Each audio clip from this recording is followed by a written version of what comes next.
This Late Night Linux Family podcast is made possible by our patrons.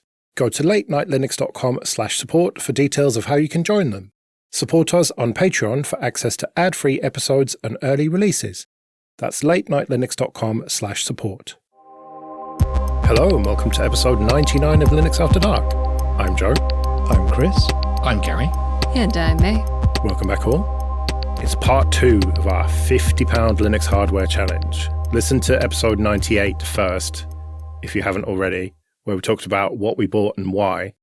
Now I want to know, what was it like actually using these machines? So Gary, you ended up with a ThinkPad L380. I mean, I don't need to ask you how you got on with it. Fine. Everything worked. It was a pleasant enough experience. You would be incorrect, actually. Oh. So What? I got a free upgrade out of mine.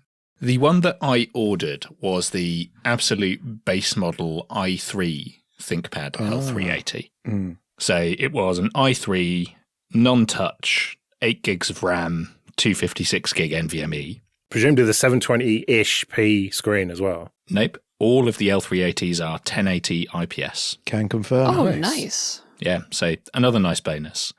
However, when I went through the hardware testing on mine, I discovered that the microphone didn't work.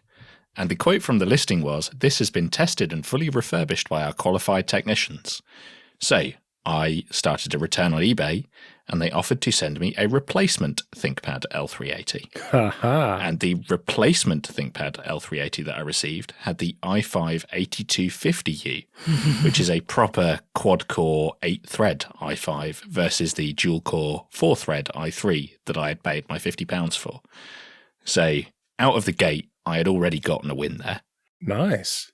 And then once you got the i5 version, it was pleasant and fine and boring. Yeah, pretty much. The battery was at 83% health, which is fairly decent for such an old machine. Yeah, and I'll take that. Yeah, I took the heatsink off, repasted the CPU, and it was absolutely fine. I couldn't complain at all. I really thought about repasting mine, but it's a pain in the ass to take apart an HP. Well, I got a ThinkPad, what can I say? Just 5 screws on the bottom and that's it. The L380 is literally my wife's daily driver. It's got 16 gigs of RAM and a half a terabyte SSD, but it is a very capable machine, and it's much shinier, nicer, harder build quality than the L480, which I got for my daughter recently, which is noticeably cheaper plastics, for example. So it is a great buy at even more than £50, I would say, still. Yeah, what I actually wanted was an X280 because those have Thunderbolt outputs, but those were way, way more expensive. So lowered my sights to the L series as opposed to the X series. And to be honest, I'm fairly happy. Like, this feels almost as well built as an X280. Wow. May, you used it as is? It was absolutely, everything was fine? You just turned it on and it was fine, right? Oh. So, the device that I bought was no SSD, because getting something that's complete at that price is difficult, especially if you want 8th gen. And the reason why I specifically want 8th gen is you get HEVC VP9 decoding on the GPU, which is massive for battery life and everything, especially watching YouTube or anything like that. Or if you want to do parsec for streaming from a beefier computer to the laptop, which is how I generally recommend people use laptops. Get something cheap, stream. Unfortunately, I got it out of the box and plugged it into a USB-C charger. I did assume, again, that you would have a USB-C charger that can provide the wattage this thing needs, about 60 watts. I'd say probably most people have a power bank or something that can do that, but that might be too much of an assumption. If you only have 50 quid for a laptop, you know, maybe I assumed too much there. But booted it up and installed Bluefin on it, because of course I did. And it's like, well, this thing's really slow for some reason. What's going on here? And I benchmarked it and got a 4,000 passmark score, which seemed all right. It was better than what Joe had, at least. So I was happy with that. But I was thinking, well, wait a minute. I installed another tool. I think it's called Sysbench from the Flatpak. That might be what it was. And it has comparisons built in for other devices after you run the benchmark. And I was getting like i7 820 level performance. I thought, wait a minute. This came out 8 years later than that. What's going on here? and installed S-TUI, which is half stress NG and half a monitoring TUI, terminal user interface, which is really good and has statistics of the clock speed that every core is running at. So I got that up and noticed that, hey, this CPU isn't going above 1.6 gigahertz, and its base clock is 1.7, and most of the time it's even lower. What's going on here? Because this thing's supposed to turbo to 3.6, like straight up. All core.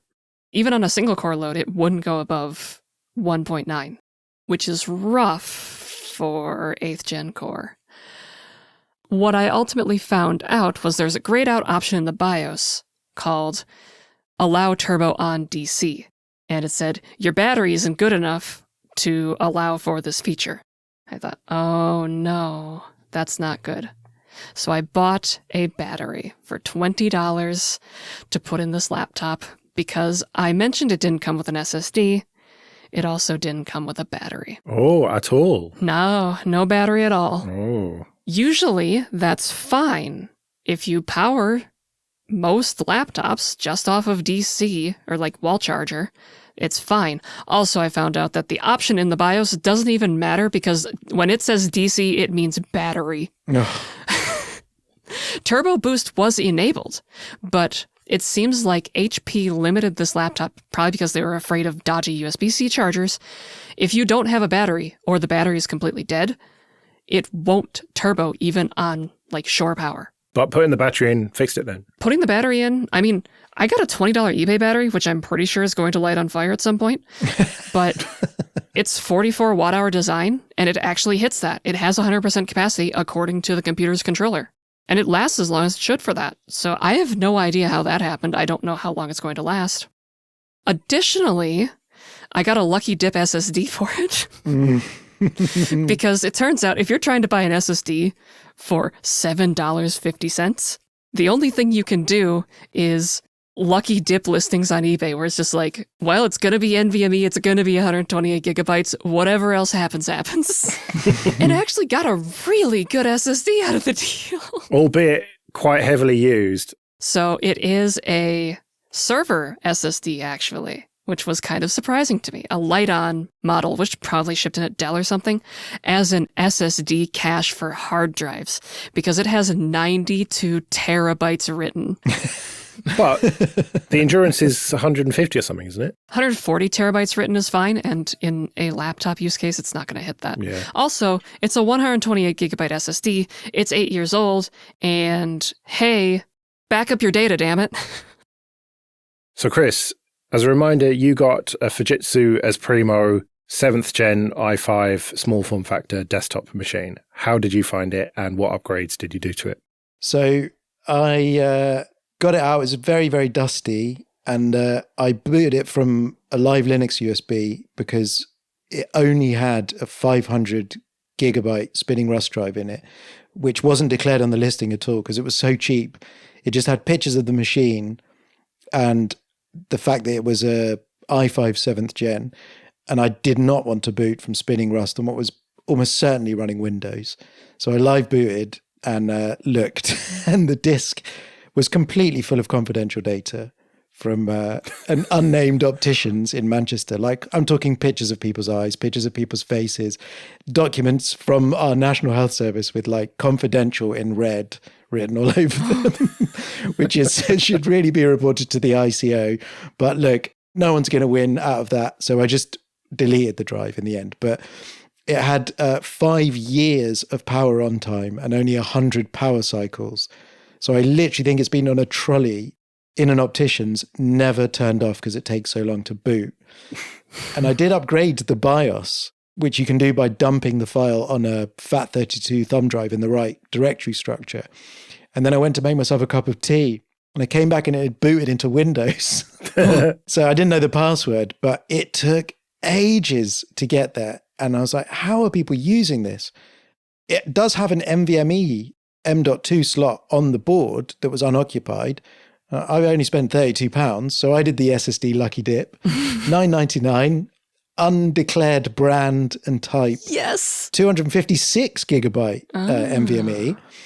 And Kioxia 256 gig SSD arrived with 0.7 terabytes written and literally 10 days power on time. So literally a new drive. But yours is much slower. Well, it's not slower. It's as fast as yours, but the M.2 slot on the board is only PCIe Gen 2 lanes. So it can only run 2 500 megabytes per second lanes. So it gets about 800 to 900. The drive itself could do up to 3,000, I think, but it's just the limitation of the hardware because this motherboard was used for 6th gen and 7th gen machines, and it looks like they just wedged in like PCIe lanes and M.2 slots and stuff. But it's a really weird spec machine. It's got 2 NICs. Why does an optician need 2 NICs? It's got one Intel NIC in a PCIe slot and the onboard Realtek. And then it's got this weird expander card for VGA. So yeah, I formatted the Rust drive and I installed Linux Mint Debian edition, of course. Of course, Debian, yeah. To the SSD. But what I'm realizing is like using it, really pleasant because unlike the ultra low voltage ones, the base clock is 3 gigahertz and it does boost to 3.6, but powering on the machine, it's very pleasant to use. It boots really quickly. I never felt like this is a crappy old machine once I got that set up.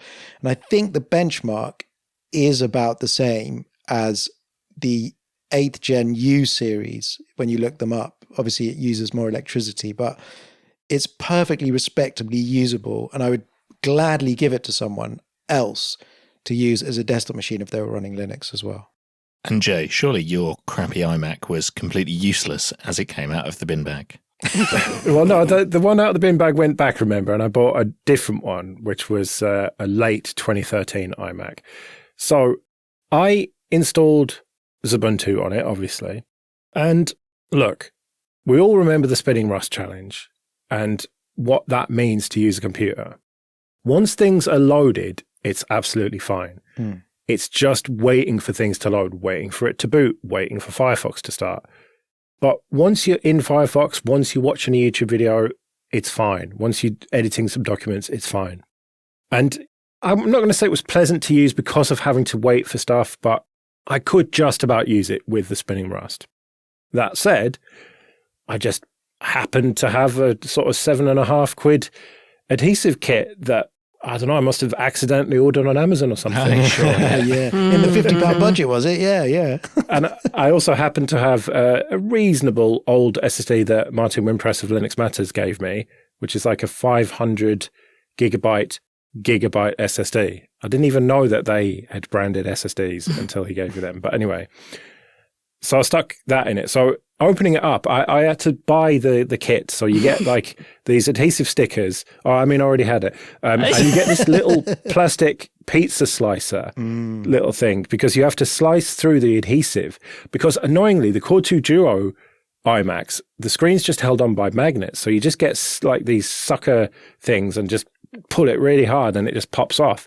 Whereas no, with this, you have to run around all of the outside of it, but you don't want to go in too far because you like might damage cables and stuff. So you get this, like, it's like a mini pizza slicer roller thing, but plastic. And so I have to go all the way around it like 2 or 3 times and then carefully lift it off and disconnect the cables as you do it. And then the hard drive's a bit fiddly to disconnect and reconnect the SSD, just a SATA 2.5-inch one. But ultimately, it was fine. The reason that I didn't think about repasting it is that when you take the screen off, the power supply is just right there with loads of solder joints exposed. And like, I don't know how realistic it is that you're going to die if you touch that, but I did not touch it because of the capacitors and stuff. I'm just not taking any chances with a PSU. I'm not dying for a 50 quid Linux challenge, sorry. Well, surely Apple puts the right bleeders on everything, right? You would hope so, but I was taking no chances. So I just very, very carefully did it. Now, I had read reviews of the adhesive kit that I bought, and some people said, it's rubbish, my screen fell off, and there's a picture of their broken screen. And so I was a bit worried, to be honest, to the point where when I'm not using it, I lie it on the floor face up so that it's not going to come off. And I said to myself, I am not going to record this like in a few weeks with a broken screen. So I've been saying to myself, once we've got this recorded, that's it. I can just start using it and just leaving it. Nice and cured on by then. Well, yeah, and it does feel pretty solid, I must say. Annoyingly, there's a little bit of adhesive that kind of slipped out at the bottom. So I'm going to have to try and cut that off or something. But I'm convinced that the people who left negative reviews didn't like read the instructions and didn't bother taking off the old adhesive, because you slice through it, but then it's stuck to the screen and the iMac, and you have to painstakingly peel it off. And it took me about 20 minutes probably to peel it all off. And then I got some isopropyl alcohol and rubbed it all down and everything and let that dry. So I had a nice clean surface to attach it. Ugh, you reminded me of replacing the battery in my Surface Pro 5. That was garbage. I'm just surprised you managed to find reviews of something you just had laying around in your house, Chase. Yeah, funny that, isn't it? Yeah. It's weird, isn't it? Well, speaking of things laying around in the house, I didn't tell you what I'd done to upgrade my L380. Did we all cheat? Hey, look, we run the totals. I don't think I haven't cheated. Joe told me if we have something laying around, we can use it. So what I happened to have laying around was a 1 terabyte WD Black Oh, NVMe. yeah, of course. Of course, from my bargain SSDs that I got years ago on Amazon that were in a drawer. We're not getting that at $9.99 on eBay in the SSD roulette, are we, Gary? Come on. Me and May at least tried. Now, the other thing I had laying around, and listeners of Hybrid Cloud Show will know that I've recently retired 2 Synology boxes because I'm not playing their games with hard disks, was some DDR4 RAM. And both of the Synologies that I've retired were upgraded with 16 gig DDR4 SODIMMs. So the spec of my L380 is now the i5-8250U, 32 gigs of DDR4, and a 1 terabyte WD Black. Because what else am I going to do with all that hardware? That's probably the highest spec L380 in the world. Probably. I mean, 32 gigs of RAM and an i5 U series is pretty ridiculous. But I had the hardware laying around. It may as well go in a machine I'm actually going to use and not a Synology that's going to sit on the shelf. Now you can just do loads of really low power but big disk VMs with it. It'd be great for running like a database server that effectively ran no queries ever. That seems like an ideal use for this ThinkPad. And it's got built-in UPS. Okay, this episode is sponsored by people who support us with PayPal and Patreon. Go to linuxafterdark.net/support for details of how you can support us too.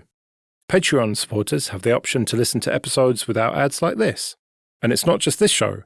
There's Late Night Linux for news, discoveries, audience input, and misanthropy, 2.5 admins about system administration, Linux Matters for upbeat, family-friendly adventures, Linux Dev Time about developing with and for Linux, Hybrid Cloud Show for everything private and public cloud, and Ask the Hosts for off-topic questions from you. You can even get some episodes a bit early. We've got a lot going on, and it's only possible because of the people who support us. So if you like what we do and can afford it, it would be great if you could support us too at linuxafterdark.net/support. So the question is, what are we going to do with these machines next? Something that we didn't mention at the beginning of episode 98 was, I said in our private chat, try and buy something that we can get a little bit more of our money's worth out of, like for future challenges and stuff. So make sure it's actually useful for something.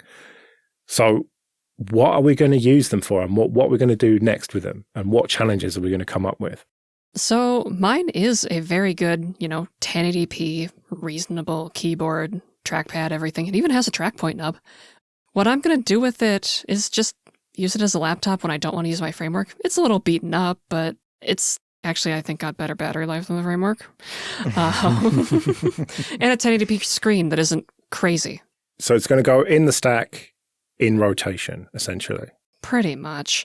What I'm going to do, I did buy 16 gigs of RAM for it because it came with 8. And I'll put an actually good SSD in it instead of one that's on its deathbed. I mean, the battery was needed to make it useful. Technically, I've been using it with the battery and the RAM it came with and that SSD that I bought. But really, a battery in it makes it a much nicer computer. So I don't know if it's strictly required. You could even run Windows 11 on this thing. It is the correct spec age for it. It'd just be really slow in Windows 11. It was kind of slow in Linux. But now it's actually a fast computer that turbos up to 3.6 gigahertz and 60 watts, and it works pretty well. Fingerprint sensor doesn't work, unfortunately. Can I just say, for the record, you are not allowed to install Windows 11 on that. Okay. It's the 50 quid Linux challenge, and our patrons paid for it. It would be disrespectful to sully it with Windows. I mean, I wasn't planning to anyway. It's much better with Linux. Good. Okay. Good. So, Gary, presumably yours is going to be actively in the stack then with that spec, that ridiculous RAM and SSD spec. Yeah, well, I had a thing recently where I had a little bit of a thinning out of stuff that was in the stack and put some machines into slightly more permanent storage. So this is probably just going to be the machine that I use to test stuff that we do on the show and or use as a bit of a beta when I'm traveling. Like, it was 50 quid and I don't really care if it gets broken or nicked at that price. So that's kind of what I'm going to use it as. I've also ordered a Framework 12 for traveling, but if I'm going somewhere that's slightly more questionable or to an event where I think it might get beer spilled in it maybe, then this will probably be the machine I use. It's perfectly fine.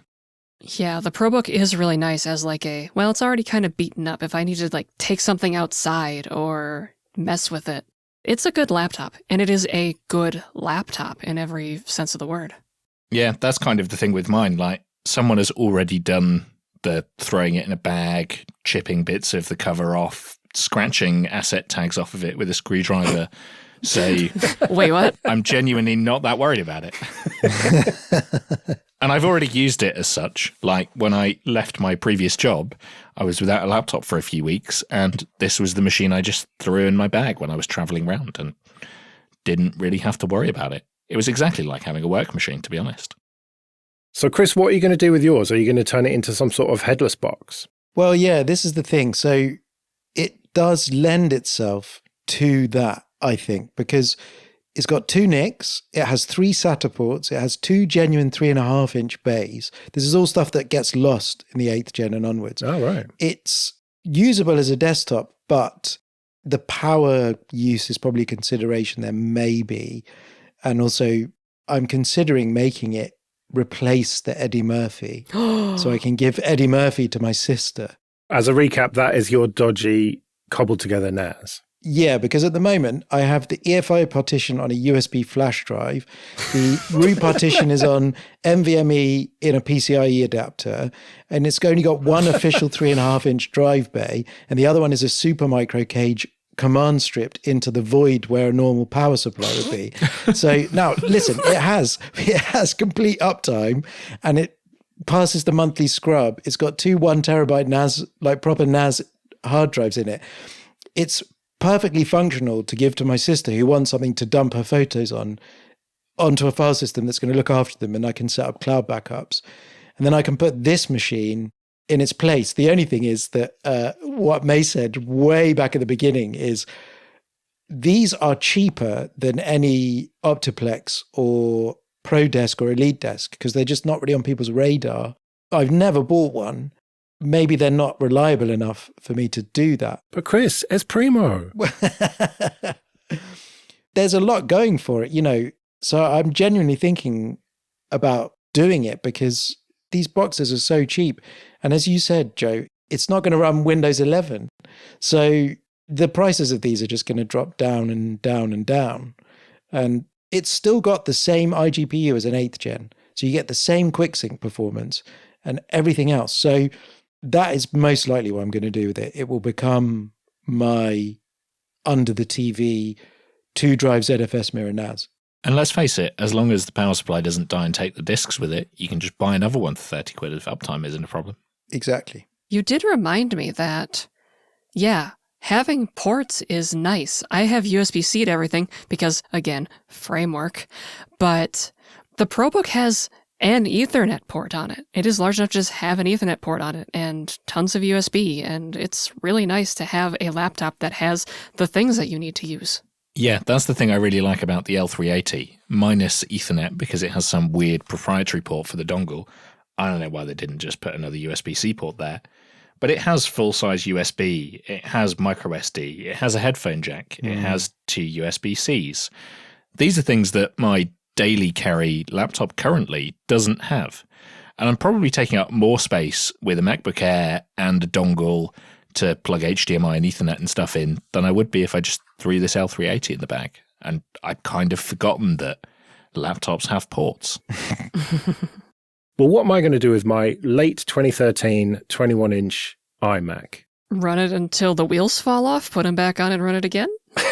Or screen, I guess? Well, probably just watch stuff on it. I mean, it does use quite a lot of juice is the only problem. It idles at 49 watts. Oh. During the Passmark test, it was between 60 and 70 watts, and watching YouTube is 75 to 80 watts. So yeah, I don't know. Like, the speakers are great. Asterisk, they sound better in macOS, obviously. I found a thread on the Asahi subreddit where someone was asking about the speakers on their M1 or whatever. And Hector posted about how Apple do a kind of smile EQ. So, you know, boosting the bass and the treble. And so I thought, there's got to be a way to do that on Linux. And sure enough, Easy Effects. So I just apt installed that. And then, yeah, there's a nice GUI to just boost the bass and treble. And it got kind of close. I think I need to tweak it a little bit. It's a bit harsh on the sibilants, you know, the sounds. So I haven't got it to be quite as good as macOS in terms of audio. But it is still a decent, basically TV. It would be a great sort of kitchen TV, I think. Yeah, the displays are the thing that always hold up on those old Macs. They're still vibrant and pleasant to use, not washed out and everything else. Yeah, and good viewing angle and all the rest of it. So challenges are going to be a challenge if yours is going to be in service, Chris. Well, yeah, this is it. But that's fine. It's probably better that you actually use it as something useful rather than just as something that sits around getting used for challenges occasionally. Yeah, and also there's gains to the CPU, things like the AES instructions. And we discussed with Gary in our chat, you can't install the default setup for the latest Unify controller, for example. You can get around it by using different versions of parts of the Mongo backend, because newer versions absolutely require certain instruction sets that those weaker Celeron CPUs just don't support.